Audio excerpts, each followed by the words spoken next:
كل سنة وانتوا طيبين وبخير. لو مبتدئين وعاوزين تعملوا تورتة لعيد الأم أو أعياد الميلاد، تورتة البلاك فورست من أسهل أنواع التورت اللي ممكن تعملوها، وتزيينها مفيش أسهل ولا أبسط من كده، ونتيجتها إن شاء الله هتكون تحفة معاكم حتى لو مش متعودين تعملوا تورت كتير. هنحضرها بدقيق الاسبونج الجاهز، دقيق اسبونج شوكولاتة، مفيش أسهل ولا أحلى من كده. وأهم حاجة من الحاجات اللي بتنجح التورتة يعني إن احنا نحضر الكيك قبلها بيوم ومدة كافية وياخد راحته على ما يهدى علشان ما يفتفتش معانا ويكون نتيجته حلوة. أول حاجة هبدأ بيها إن أحضر الصينية اللي هسوي فيها الكيك. دي صينية لتسوية الكيك للتورت مقاس 24.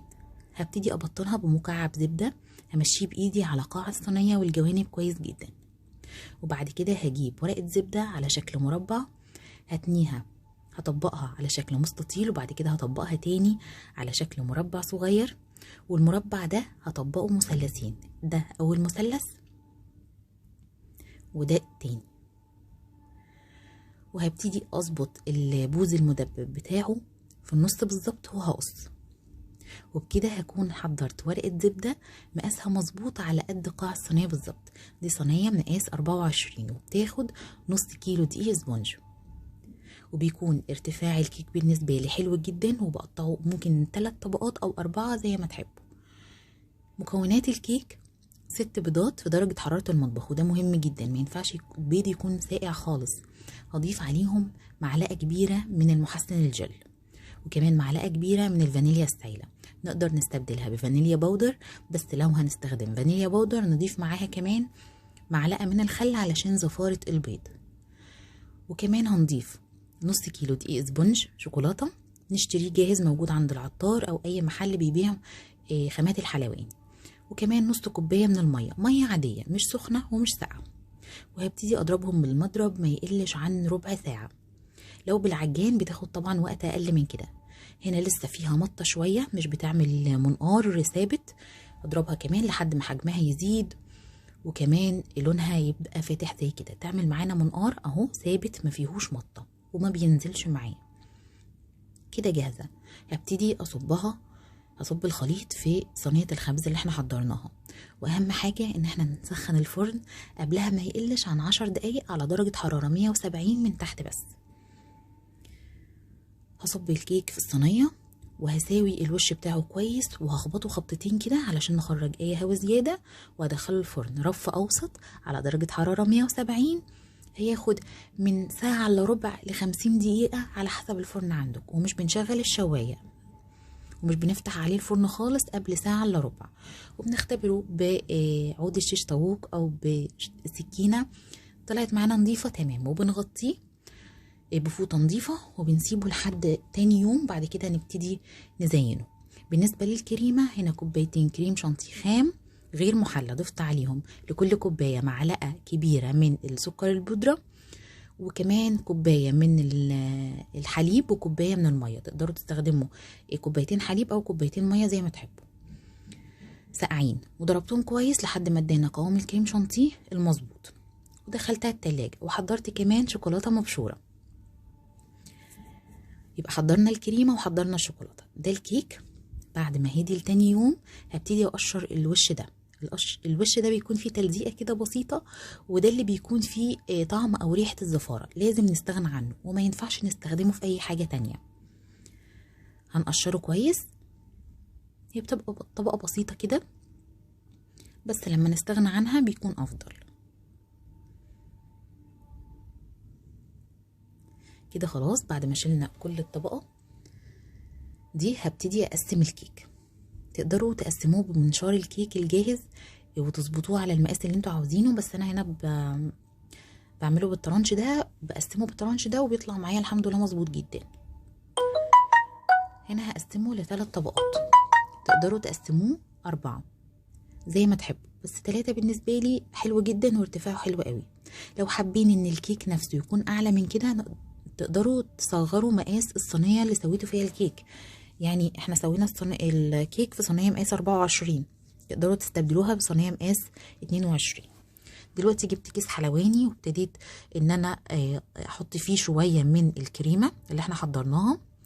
خدت منهم شوية على قاعدة الكيك علشان تثبت معايا الكيكة وما تتحركش وانا بزينها. وحطيت اول طبقة، وهنسقي الكيك بشربات خفيف عبارة عن كوباية من السكر عليها كوباية من المية وشريحتين ليمون، برفعهم على النار لحد لما يبتدي يغلوا. بعد كده بسيبهم يغلوا كمان شوية على نار هادية خالص لمدة 3 دقايق، وده بسقي بيه الكيك وهو بارد. لازم طبعا الشربات او السيرب ده يبرد كويس قبل ما نسقي بيه الكيك. ولو كيك شوكولاتة زي كده تقدروا تسقوه بلبن بالشوكولاتة زي ما تحبوا. ضفت شوية من الكريمة وابتديت ان انا اوزعهم كويس، وهضيف الطبقة التانية من الكيك واتأكد ان هما فوق بعض بالظبط. هسقيها برضو بالسيرب، زي ما قلت ده عبارة عن كوباية من السكر عليه كوباية من المية، بيكون شربات خفيف جدا. وتقدروا تستبدلوه لو كيك سبونج شوكولاتة زي كده بلبن بالحليب. اسفة، حليب بالشوكولاتة، اسفة، حليب بالشوكولاتة. ضفت كمان كريمة وزعتها كويس. انا بحب طبقة الكريمة تكون في الكيك سميكة شوية وتكون واضحة. لو بتحبوها اخف من كده او مش حابين طعم كريمة كتير طبعا تقدروا تقللوا الكمية. وهنا بقى هتلاحظوا ان انا نسيت اسقي اخر طبقة بالشربات، بس الحمد لله هفتكر دلوقتي وهسقي باقي الكيك اللي باين عندي ده اهو. فعادي يعني، مش مشكلة، هنعدي الدنيا، مش هنصعبها على نفسنا. الحمد لله ان احنا اتذكرنا وسقيتها. هوزع الكريمة على الوش، وطبعا ان انتوا توزعوها بالكيس بيكون افضل كتير. بس انا هنا ما اهتمتش قوي ان حتى يكون فيها حبيبات من الكيك او ان هي تتجلس مظبوط قوي، لان احنا هنضيف عليها شوكولاته مبشوره فده هيغطي الدنيا معانا. فعشان كده بقول لكم لو انتم مش متعودين تعملوا كيك كتير او لسه مبتدئين في عمايل التورت، تقدروا تعملوا التورته دي مش بيبان فيها العيوب في تجليس الكريمه زي اي تورته تانية. هنا بغطي كل الجوانب اللي لسه باينه معايا بالكريمه. وطبعا تقدروا تستبدلوا الكريمه دي، الكريمه البيضه، بكريمه شوكولاته لو حابين، مع كيك الشوكولاته بكريمه شوكولاته. بتحطوا عليها معلقتين يعني نفس الكريمه بنفس طريقه التحضير، بتضيفوا عليها معلقتين من جناش الشوكولاته، او تقدروا تضيفوا كاكاو محلى او غير محلى. لو غير محلى هنزود السكر شويه مكان معلقه واحده. يعني انا ضفت هنا معلقه سكر بودره لكل كوبايه كريم شانتيه. تقدروا تزودوا السكر لمعلقه ونص او معلقتين على حسب ذوقكم، وعلى حسب نوع كمان الكاكاو اللي هتستخدموه. نوع الكريمه اللي انا استخدمته جولدن باك. النوع ده تحفه، عايزه اقول لكم بترمي كتير جدا.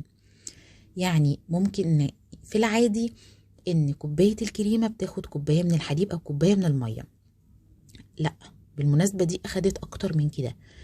تقريبا كل كوبايه من الكريمه اخدت من كوبايه ونص لكوبايتين الا ربع الماده السائله، سواء حليب او ميه. حلوه جدا، يعني لو عاملين مشروع هتوفر معاكم كتير. طبعا الكريمه بقت غاليه وكل الخامات بقت غاليه، بس النوع ده هيرمي معاكم كتير جدا، هتلاقوه هيوفر معاكم زي ما قلت لكم كده لو عاملين مشروع.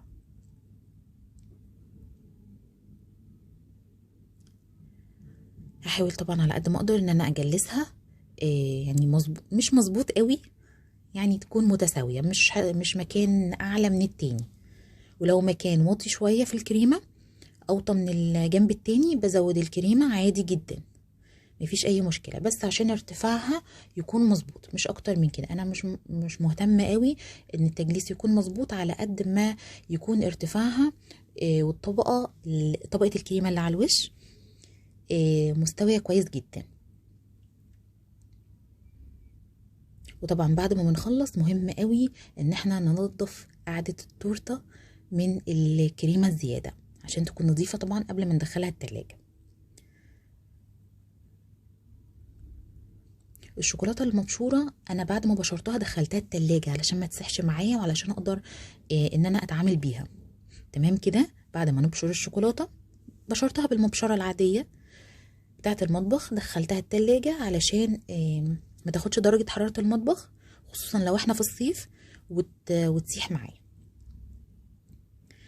هكمل تنظيف قاعدة التورتة دلوقتي وهدخلها التلاجة شوية، يعني حوالي 10 دقايق، وبعد كده هجيب الشوكولاتة وهمسك التورتة بإيد وهبتدي أوزع الشوكولاتة بإيد. الطريقة دي مش بتهدر معانا شوكولاتة، يعني أنا شلت التورتة خالص من على القاعدة الدوارة دي وابتديت إن أنا أوزع على الجوانب الشوكولاتة المبشورة أهو زي كده فوق الطبق اللي أنا بشرب فيه الشوكولاتة. عشان كده عاملاه طبق كبير شوية علشان لو في شوكولاته زياده تنزل تاني في الطبق فما نهدرش شوكولاته. كميه الشوكولاته اللي انا استخدمتها نص قالب بالظبط شوكولاته من شوكولاته المطبخ اللي هو وزن 200 جرام، يعني انا استخدمت هنا بالظبط 100 جرام شوكولاته كانوا على قد التورته بالظبط.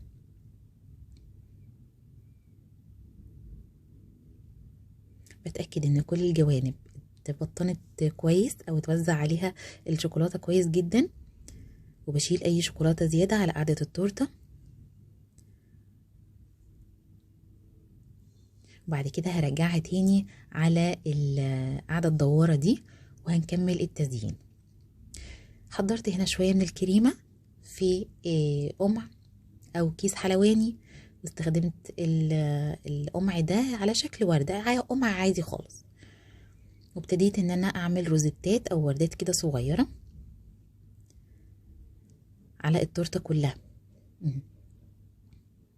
مفيش تزيين اسهل من كده، بسيطة قوي. تزيينها عبارة عن كريمة شوكولاتة مبشورة بس. تقدروا طبعا تسيبوها كده او توزعوا عليها كريز زي ما انا هعمل، زي ما تحبوا. باقي الشوكولاتة طبعا اللي معانا هبتدي اوزعها على الوش بس بعد ما عملت الوردات. طب ليه انا ما وزعتش الشوكولاتة في الاول على الوش وعلى الجوانب في وقت واحد وبعد كده عملت الوردات؟ يعني وردات الكريمة مش هتبقى ثابتة قوي على الشوكولاتة زي ما تكون ثابتة ولازقة كويس على الكريمة نفسها. تمام كده. علشان كده انا عملت الوردات في الاول او وزعت الكريمة كده روزيتات في الاول، وبعد كده وزعت باقي كمية الشوكولاتة في النص، وهوزع عليها بعد كده قطع من الكريز. ممكن كمان توزعوا قطع شوكولاتة زي ما تحب، اسفة، قطع شوكولاتة بسكوت شوكولاتة اسفة، او قطع فاكهة على حسب ذوقكم على حسب ما بتحبوا. وهنا هقطع لكم الكيك قبل ما تدخل التلاجة. طبعا لو عندكم ولاد عارفين ان مفيش صبر في الموضوع ده وبيبقوا عايزين يدوقوا على طول، فهقطع قطعة. طبعا لما بتدخل التلاجة بتتماسك احسن من كده، لكن هنا اتعاملت معاها على طول. شوف الطبقات من جوه تحفة. انا بحب قوي الكريمة البيضة مع كيك الشوكولاتة، بيدوا شكل حلو قوي. ارتفاعها حلو قوي متماسكة، توزيع الكريمة في النص تحفة. زي ما قلت لكم لما بتدخل التلاجة بتكون متماسكة عن كده. يا رب تكون التورته بتاعتي عجبتكم النهارده وتجربوها. ما تنسوش لايك وشير لو عجبكم الفيديو، ومتابعة للصفحة واشتراك في القناة. هستنى رأيكم في الكومنتات. السلام عليكم ورحمة الله وبركاته.